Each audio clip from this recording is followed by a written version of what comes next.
Hi, I'm Kay Sever, your loss reduction expert. Thanks for joining this webinar. We'll be together for the next 30 minutes or so, and we're going to review some concepts you may not have ever heard of or may never have considered. We're going to be focused on your corporate culture and the amount of money it may be costing your company without your knowledge. Normally, this concept and those kinds of calculations aren't done by companies. Most people don't know how to do them, wouldn't really know how to start looking for those. And there are no reporting systems in design. The financial system was never designed to track those kinds of losses. But they can be calculated, and management knows how to do it. And then that information can be used constructively and strategically to actually shift the culture to a new kind of animal that can actually be managed very dynamically. People are happier, change happens faster, and lo and behold, just through that culture shift, the company makes more money. So let's get started.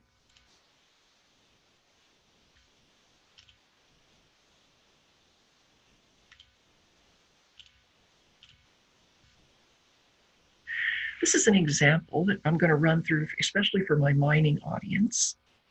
So if you're not in mining, just bear with me. I don't think you'll get lost. This is a schematic of a copper ore body that, let's say, has just been found somewhere in the world. And you, as the audience, have been asked to evaluate it to see if, in fact, we want to develop it into an actual operating mine. You've been given this information. You know the depth, the diameter, and the hardness of this ore body. You happen to have equipment systems and processes already lined up. You're good to go. The question is, in fact, there's three questions. Would you develop this ore body? Could you build a mine plan linked to profit with this information? And could you strategically plan for campaigns or pushbacks with this information?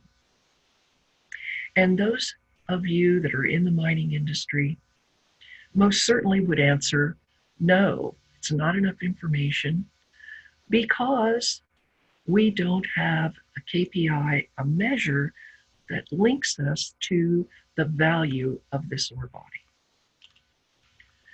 Now, if I tell you that ore grade, which is the percent of copper in rock, is 1 to 2%, now what decisions would you make?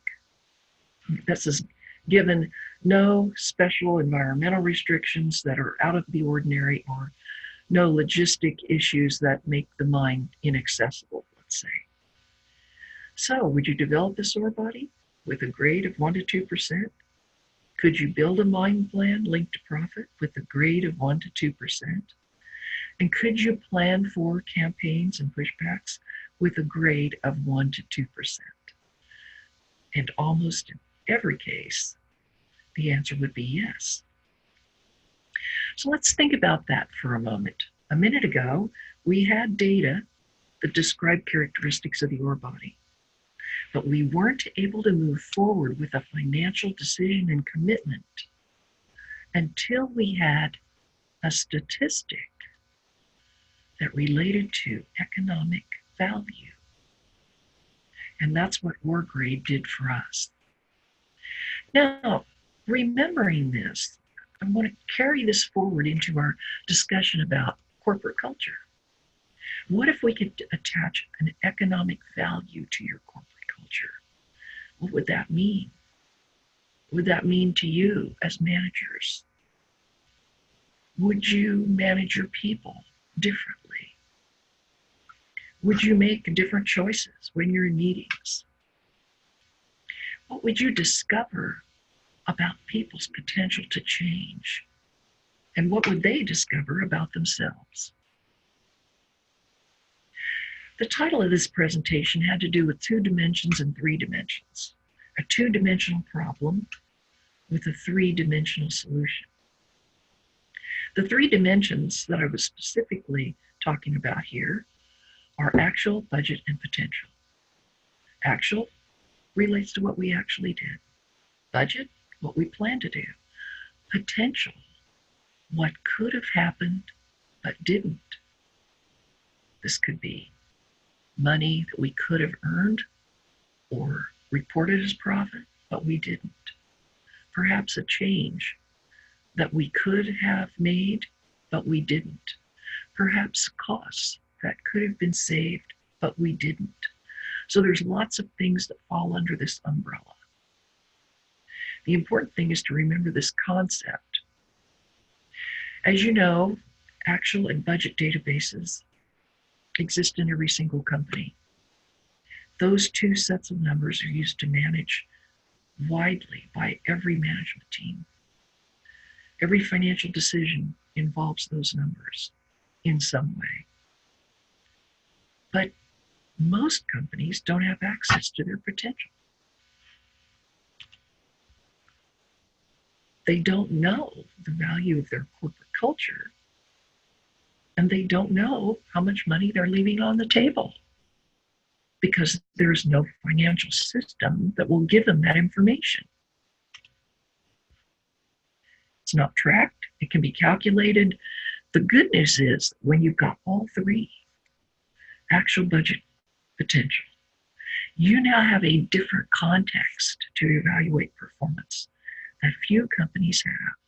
And that gives you a competitive advantage when you're making all kinds of decisions, setting budget targets, deciding whether you need capital, whether you want to move forward with an expansion, or perhaps there's some hidden capacity because of what you measure and maybe your lack of data on the upside of your value stream or a plant or a productive unit.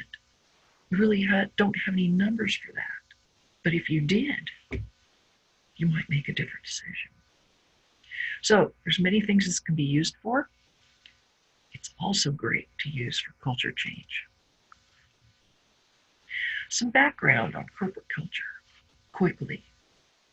It's important to remember that companies lose money when people are afraid to talk about problems, when they don't trust each other, and when departments don't work together. I can almost assure you that if you have any of these culture aspects going on in your company, you're losing money and you don't know it. I've added a fourth one to this list, management being unaware of its profit culture link.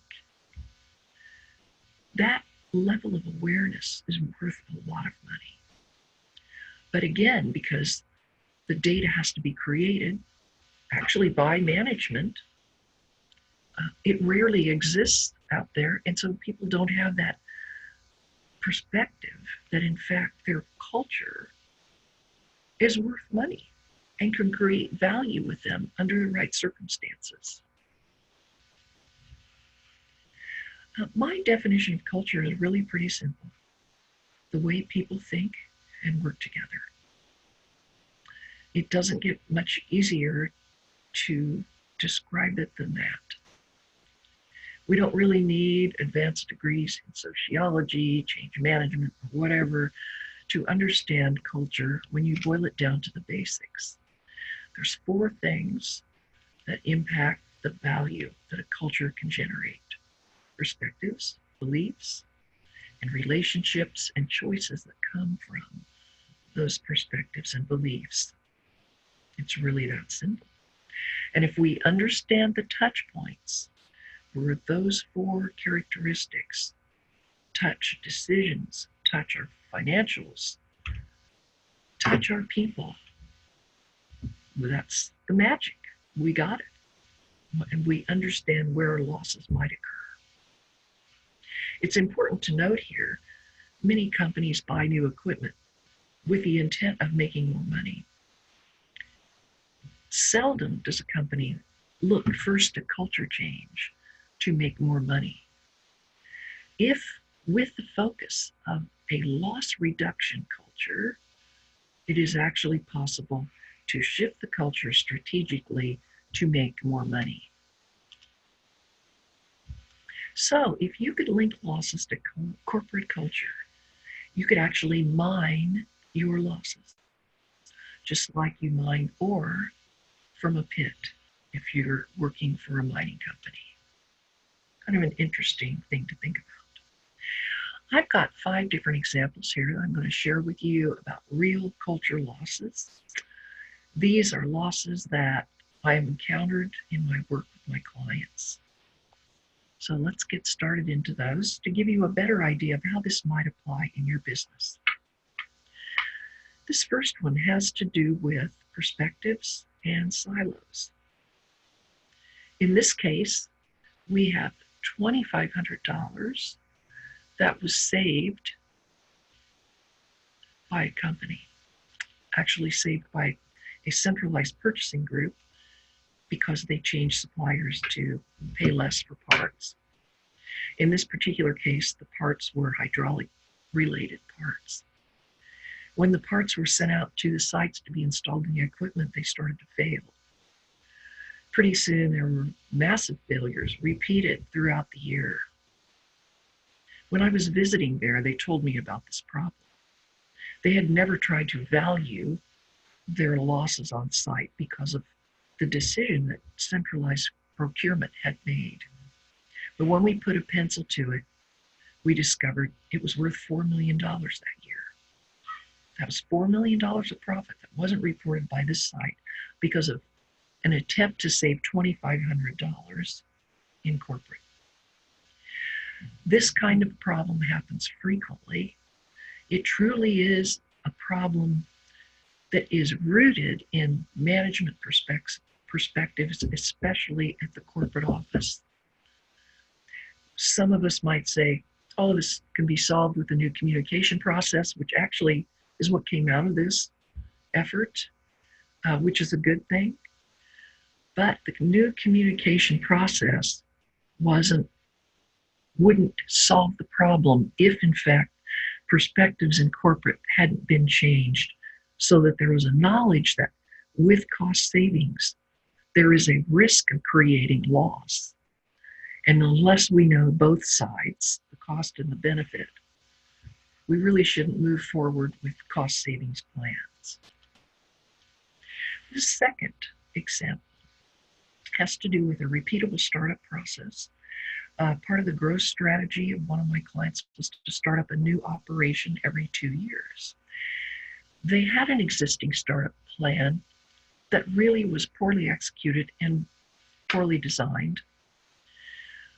And so as a result, people just didn't use it. There was a lot of expenses that could have been avoided, 5 months of delay. Every time they did a startup, average loss of $5 million.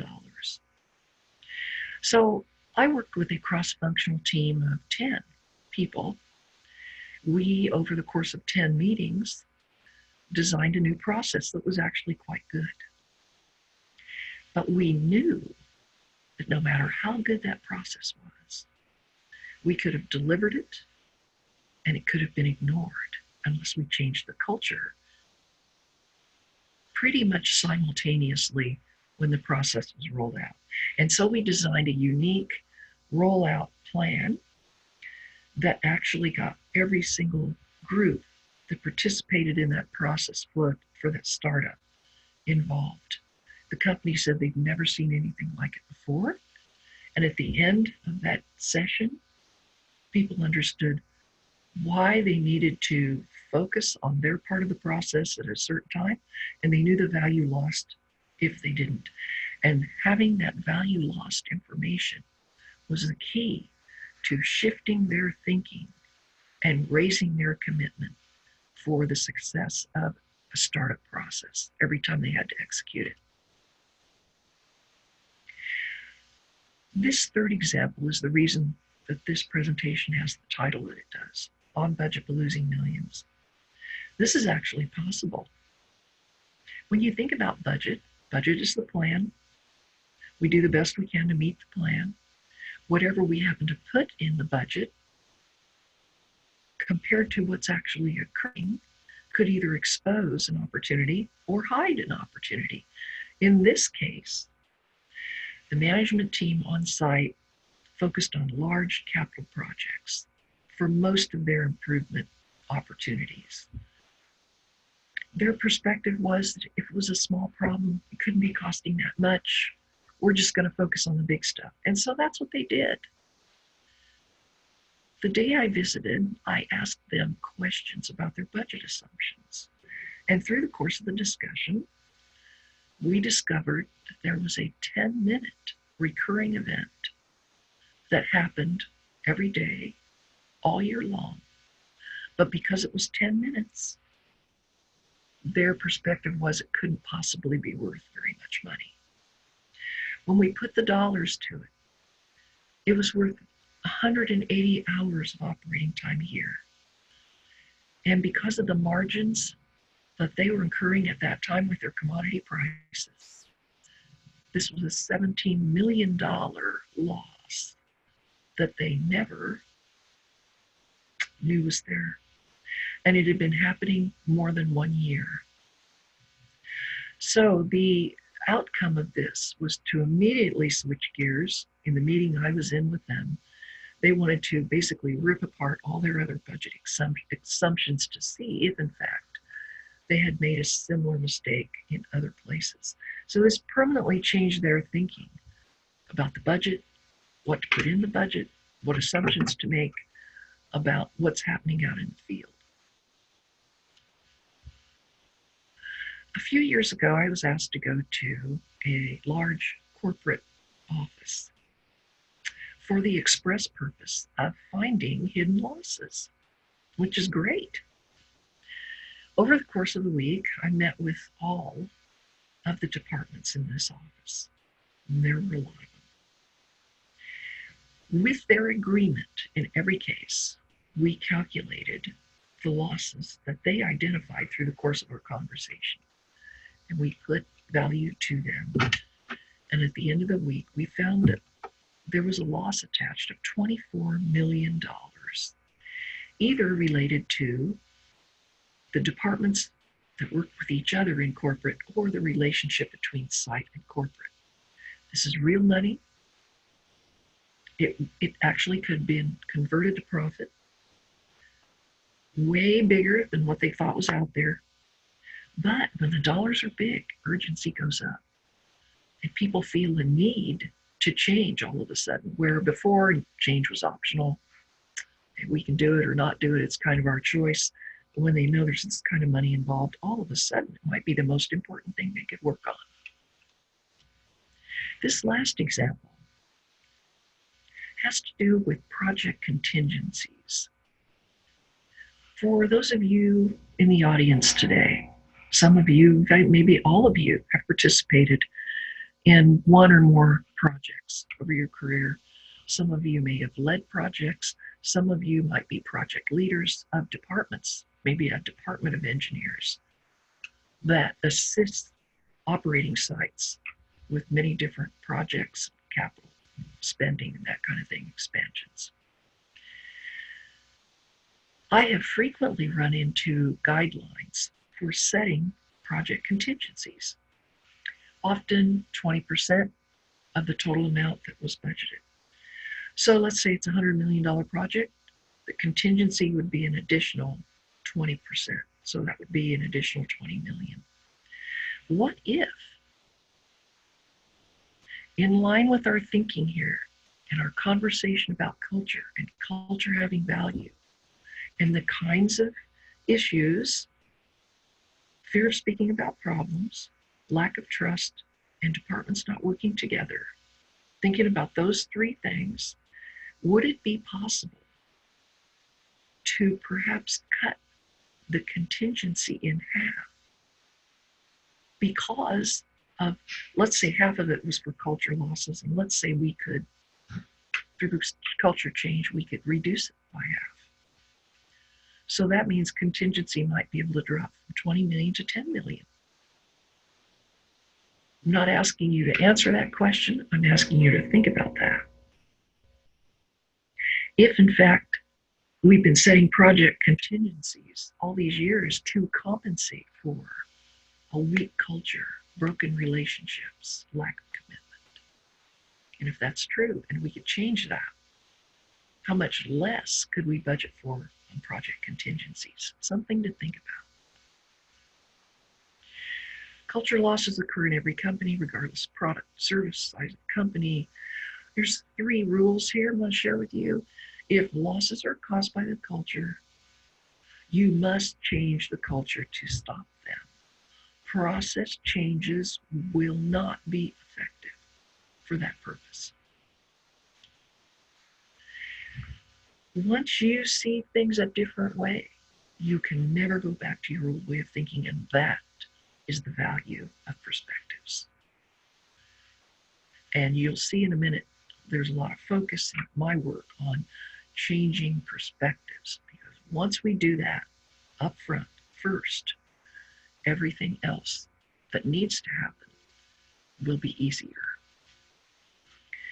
So when you mind your losses, urgency to fix problems goes up, management credibility goes up, trust goes up, and the acceptance of recurring problems goes down. All good things. Without new perspectives, change cannot be sustained. Even change management classes may not teach you that. Many of them are, so again, process focused, with the promise of change this process, the culture will change. And I'm here to tell you that that doesn't always happen, especially at the management level. Perspectives have to be changed first. Then when processes are rolled out, people are ready to engage. They understand the value at stake, and their commitment will be high. And they know that if they stop, they lose money. So how do we mind culture? Let's explore that for a minute. There's $7 million mindset shifts here that I want to quickly review. We actually could spend way more than 30 minutes on this slide. There's so much here.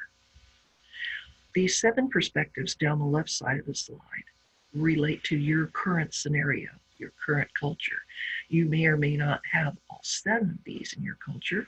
Chances are you've got at least 1, perhaps 2 or 3. Some of these relate directly to profit. Some relate to how people are working together, and others relate to your ability to change.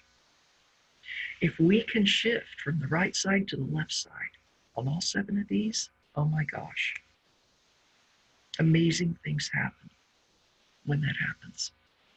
Just to think about this for a minute. Think about when you're in meetings and your goal is to achieve budget. You really don't have any other data to give you a perspective on what else is possible. And so your conversation is capped. You've got a lid on top of where you can go with your conversation. What if you could shift that thinking to how good can we be, and you have data that gives you some feedback on how good you could be? Everything changes. Even your evaluation process of your budget. From getting better to getting it all. It's a wonderful shift to make. It's really a shift from a mindset of improvement to a mindset of optimization, where we're not going to use baby steps and just do incremental pieces anymore. We want to know that big upside potential, what we've been missing. What does that look like? And then we can talk about a strategy for getting there. From a shift from cost reduction to loss reduction, we've already talked about that in the context of that one example, and the kinds of losses that can happen if we only focus on cost and we ignore what we could be losing in the process. I manage my box. This has to do with silos on the org chart versus I co-manage the value stream. Again, especially those companies that want to optimize performance. There's a perspective out there that optimization requires new equipment systems. Once we spend perhaps hundreds of millions of dollars to install that equipment, we now eliminate many of the delays, intermediate stockpiles perhaps, and our material is processed more efficiently at a lower cost. That's all good stuff. The problem is we've also got to change the way our people think if optimization is our goal. Otherwise, we're going to be incurring losses between groups of people that really need to manage from a big picture perspective. And if they don't have that perspective or don't understand how important that is, we're going to be losing money on the culture side, even though we're making money on the equipment side. Us versus them compared to we are one team. Huge mindset. You can imagine if us versus them is like a sporting event where there's two teams playing against each other, except they're inside a company and they're supposed to be on the same team. What if everybody really is on the same team? They understand the value of that. They understand what's at risk if they don't make that choice. Huge benefits there. From change takes a long time to change happens in a moment. We've been taught for years that change in companies can take months, sometimes years. And I'm going to tell you, as a loss reduction expert that has been working in the change arena over 20 years with loss reduction approaches, it is not true. There are moments of time within management's world where change can happen in an instant. I actually call them MOABs, mother of all barriers to change. And if a management team knows how to manage their MOABs, amazing things happen. At that moment, profit, culture, and change are all at risk, depending on management's choice. We can either go one direction or we can go the other. That means we maximize the profit, we maximize and sustain the culture, and we perhaps accelerate change. On the flip side, we give it all away. We lose our opportunity to make more money. We harm the culture and we stop change. And it all happens in a moment. This last one, barriers can't be removed versus no barriers are acceptable. Again, another place to be in your mind that changes everything. And we've been taught to believe that many barriers just can't be removed. How many times have you heard someone say, it's just the way things are here, we can't change it, especially when they're talking about people and departments and cooperation and collaboration. What if the whole management team shifted to a no barriers are acceptable mindset? What could they do in a short period of time? It's an amazing thing to watch when it happens. So the rest of these we're going to move through quickly. Again, we're on perspectives. Now, with mining and culture, when we're doing those activities, we're going to have metrics for what's possible. This is very cool, very empowering. We can use these for all kinds of things, to accelerate change, to connect people to their potential locally where they work. It's to track our progress, to evaluate our other metrics like budget and that kind of thing. Here's an example of one MOAB, and we'll just quickly spend a teeny bit of time here. An improvement team uncovers equipment delays not accounted for in the budget. If you have worked on improvement teams, chances are this could have happened to you. I have encountered this more than once in my career and have actually helped clients overcome this. Now, once this is learned, we know that the forecast and budget goals are unachievable. What happens next is the MOAB. That's our opportunity. We have a collision here. What we've now learned is colliding with the budget system. What do we do? And whatever management chooses either affects everything they're trying to accomplish with profit, culture, and change, positively or negatively. There's no gray area. Our culture engine, you can't see engine there, but that's what it says. culture engine has 4 steps to it that repeat. Starts with freedom to speak. Management welcomes the news, no matter what it is. Actions match words, which means now we've got credibility, and trust forms from that. If we can keep our engine going, we'll have dollars of losses coming out of the woodwork. For cultures that are not prepared for this and don't know how to manage it, the reactive culture will, every time we'll say, do we have a freedom to speak, there'll be a no. Will management welcome the news? No. Does actions match words? No. Do we have trust? No. And when all those happen, all those things happen, we're losing massive amounts of money. We've got a place that's really not very much fun to work, and change is really hard there. What if we could change that when we mine our culture and we focus on losses? We get all yeses down the left side.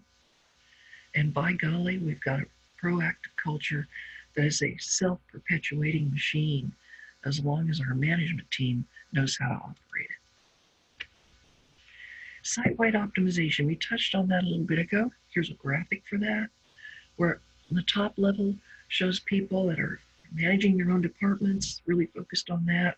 There's no process or no different kind of engagement where the team can co-own the value stream so that they as a group understand what the entire value stream needs and can respond to that. It's a different way to manage, horizontal management, if you will. We talked about what if change is like racing? Quick story here. I grew up in Indiana. I watch the 500 every year. Been to the race a couple of times. And a few years ago, I was watching it, and it occurred to me that what if change was like racing? What could we do differently? How much more could we get done? How fast could we do it? Because in the 500, once the green flag drops, there's only 2 reasons those cars stop, unless they're in an accident. One is for fuel and tires, so they go in for a pit stop and then they come back out. The other is if there's an obstacle on the track that has to be removed. When that happens, the yellow flag drops, everybody slows down, somebody runs out onto the track, grabs what's there, removes it, and then the green flag drops again and off they go at racing speed. What if barriers and obstacles inside our own companies were removed like that? What if as soon as we saw a barrier, we said, oh my gosh, let's stop and get it out of there? We're willing to change, to remove it, because we know that there's value attached, and we're going to be losing money if we don't.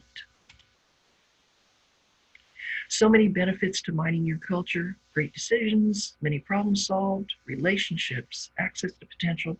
We've talked about a lot of these. More money, happier people, and faster change are maybe the most important things. So what I've done is taken my last 20 years of experience in loss reduction cultures, loss reduction calculations, and helping people and companies achieve a new level of performance.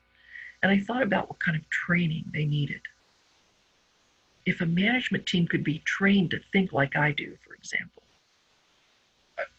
what would they have to learn?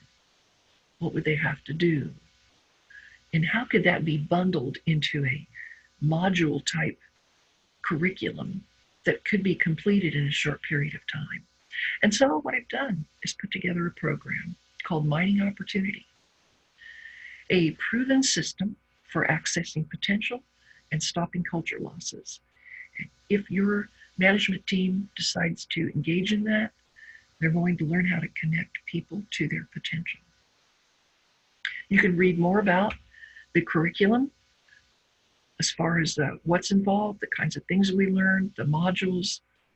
And because you've listened to this webinar, we can now schedule a free 30-minute conference call with the people of your choosing in your company. I recommend higher level people just because the highest level people will need to be involved in this program for you to maximize the benefits of it. So you decide that part.